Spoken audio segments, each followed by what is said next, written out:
This week, not many hours from now, we're going to celebrate Juneteenth. We all know the story of Juneteenth, that there were slaves in Texas that had not gotten the word that they were free. A civil war that cost so much blood and treasure to this country. No other war has seen so many Americans dead. And yet, at the end of that war, many people had not heard the Emancipation Proclamation, did not know they were free. It wasn't until that fateful day on Juneteenth that slaves, now free people in Texas, heard about their freedom. There was jubilation, there was celebration, and the tradition of Juneteenth started. Now, I'm very familiar. It's hard for me to walk on this Senate floor, this sacred civic space. It's hard for me to walk here and not recognize the history. Right after Reconstruction, we saw the first black person ever to walk on this floor. We saw a black senator and a black senator elected to this body. Not popularly elected, but back then we put our legislators in the Senate by votes of state legislatures.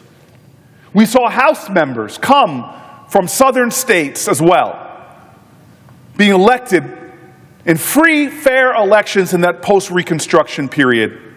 Because freedom in America is not just defined by not having chains. Freedom in America means being able to participate in this democracy.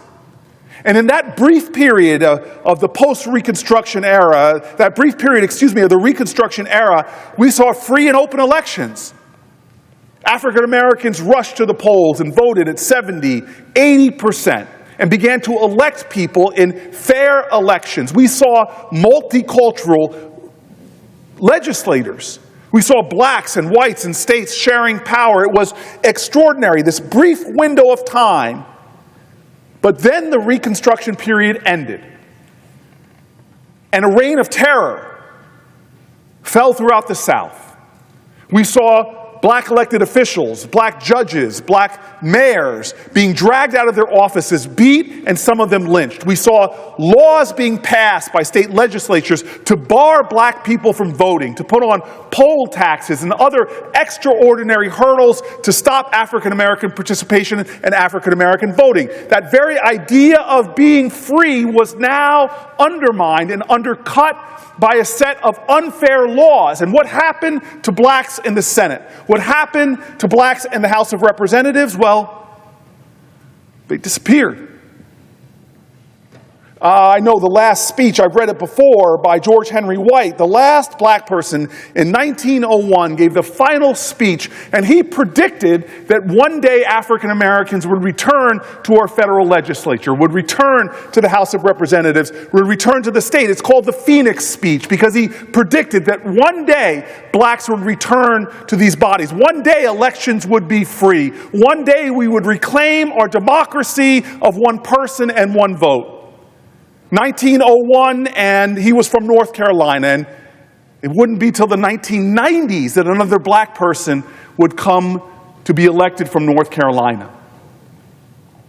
From those days in the 1870s and 1880s when that reign of terror and the denial of vote, it wasn't until the 1960s that laws were secured, passed through the United States Senate and the United States House that gave the right to vote a more fair and equal chance. It was called the Voting Rights Act of 1965, this extraordinary piece of legislation that secured the right to vote for African Americans. And finally, African Americans started returning to our legislature. We saw Edmund Brooke get elected to the United States Senate.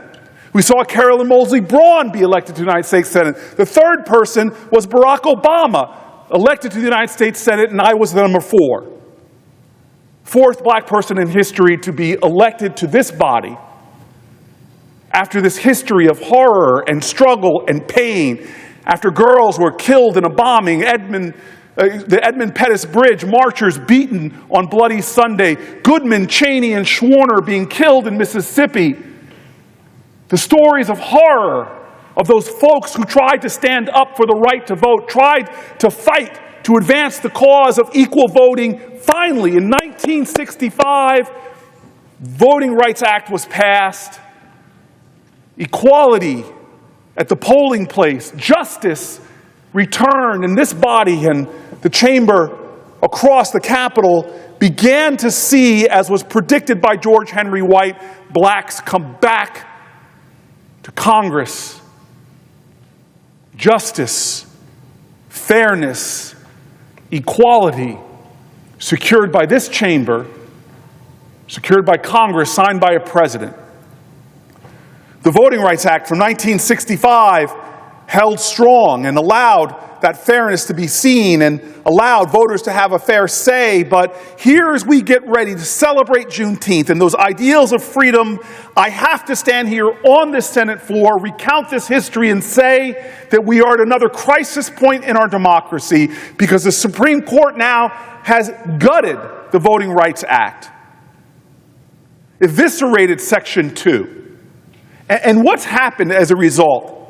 Before the ink was dry, we saw southern states, those same states that a century before used the legislative power at the state level to eviscerate black voting fairness.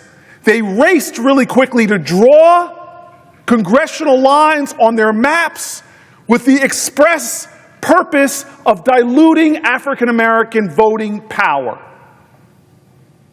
Literally eliminating districts where African Americans had fair representation in order to stop them from having a voice in Congress. Here we're celebrating Juneteenth, but there's an irony, a painful, bittersweet truth that's being told that right now we are seeing legislature after legislature in the very states that made up the former Confederacy moving with all deliberate speed to try to stop African Americans from having a fair say, a fair voice, equal rights in voting. And the consequence of that is already being seen.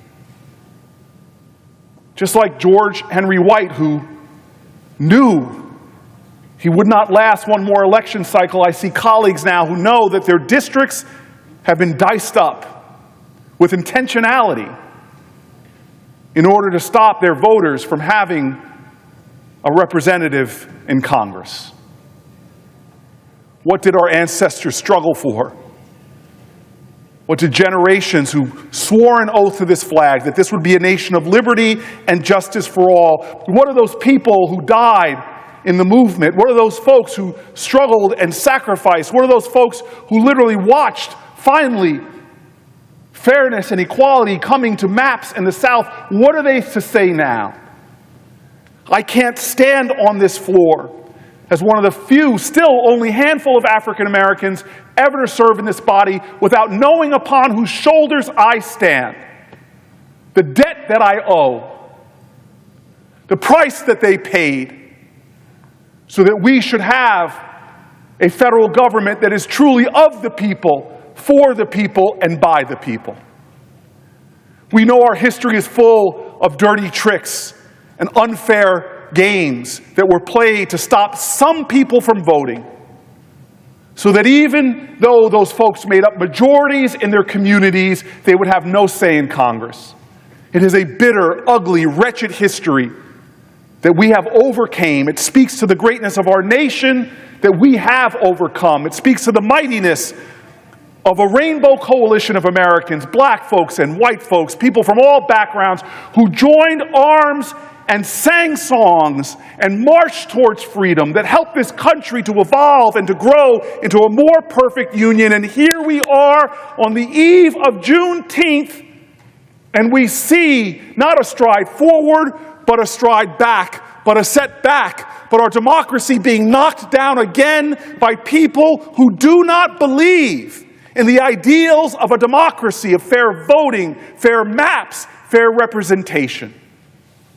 But I'm here to tell you right now that progress is not always linear, that we are not in a nation that always marches forward. We've seen setbacks before. We've seen challenges, pains and sorrows. What I'm here to tell you is that this most recent dark chapter that is ongoing right now will come to an end. I'm here to tell you that weeping may endure through the night, but joy cometh in the morning. I'm here to tell you that we may have a setback, we may have a falling down, but this is not a failure. This is not final. We will fight. And I'm not talking about physical contest. I'm talking about what makes democracy thrive when we stand up and organize. We stand up and mobilize. We stand up and make sure that our voices are heard. On this Juneteenth, we need to recommit ourselves like our ancestors did to the highest ideals of our democracy, which is freedom and liberty. And how are these rights secured upon our nation? It's by people in this country standing up and securing those rights through action. We are not a nation whose story is powerful people preying upon the powerless. We are a nation that has shown that the people hold the power and that the power of the people is greater than the people in power. 6 people in black robes, they were wrong in Plessy versus Ferguson. They were wrong in Korematsu. We overcame them then, and we can overcome them now. The people united for the cause of freedom is the great story of America, and it's time that our generation, benefiting from the fruits of liberty, from the toiling hands of those in the past, it's time for our generation to earn the right of democracy by sweating for it and struggling for it now. This Juneteenth, let us cry freedom again, but not with our mouths. Let's do it with our sleeves rolled up, ready to organize and mobilize in the days to come, because this next election is not right or left, it's right or wrong. So that we can elect people to this body and the other that will restore voting rights, that will restore voting freedom, that will restore the ideals of fairness. That is the end, that is the aim, and that's how we overcome again. That is how we as a people secure liberty and justice for all.